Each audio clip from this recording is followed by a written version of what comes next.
Hello everyone, my name is Dr. Isha Gambhir and I am working as an IVF consultant at Neelkanth IVF Jaipur. आज मैं आपसे question discuss करूंगी, क्या IVF के प्रयासों पर कोई सीमा है, यानी is there any limitation on the number of IVF attempts a couple can take. इसका सीधा आंसर है नहीं, ऐसा कोई सीमा नहीं है।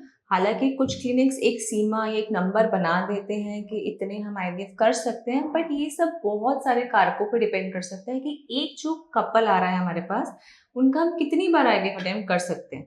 तो दिस विल डिपेंड, ये डिपेंड करेगा हर कपल की इंडिविजुअलिटी पे, उसके अलग अलग केस होते हैं, उनकी अलग अलग हिस्ट्री होती है, तो उस पर कुछ कारकों पे डिपेंड करता है। आइए जानते हैं वो क्या क्या कारक होता है जिन पर ये सीमाएं निर्धारित होती हैं।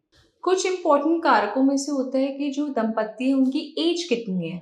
क्योंकि एआरटी के लॉ के अकॉर्डिंग जो अपर लिमिट एज होती है फीमेल्स में तो 50 इयर्स होती है और मेल्स में 55 इयर्स होते हैं, जिसके बाद वो कोई भी एआरटी ट्रीटमेंट नहीं ले सकते।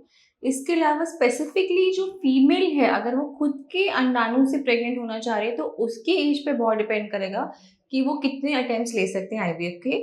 और एक बात जो बहुत इंपॉर्टेंट है, जो कई क्लिनिक्स निगलेक्ट कर देते हैं, वो ये है कि जो फीमेल है उसका ओवरऑल स्वास्थ्य कैसा है, उसका इमोशनल वेलबींग, उसका साइकोलॉजिकल वेलबींग कैसा है। क्योंकि जब हम आईवीएफ के इंजेक्शंस लगाते हैं तो बहुत ज़्यादा जो हॉर्मोन्स हाई डोज में लगते हैं, जिसकी वजह से जो मूड होता है वो बहुत ज़्यादा स्विंग हो सकता है। तो अगर इमोशनली फीमेल एकदम बैलेंस्ड है, मेंटली वेलबींग उनका ठीक है, तो हम उस हिसाब से उनको आईवीएफ के अटेम्प्ट्स दे सकते हैं। और एक और इम्पॉर्टेंट जो फैक्टर जिस पे आईवीएफ के अटेम्प्ट्स डिपेंड करेंगे, वो है इस कपल का आर्थिक स्टेटस यानी उनकी फाइनेंशियल कंडीशन, जो हमारी कंट्री में बहुत ज़्यादा मायने रखता है। यदि आपको इसके बारे में कोई और अधिक जानकारी चाहिए तो नीचे दिए गए नंबर पर हमसे संपर्क कर सकते हैं या फिर नीलकंठ आईवीएफ में आके हमसे परामर्श ले सकते हैं।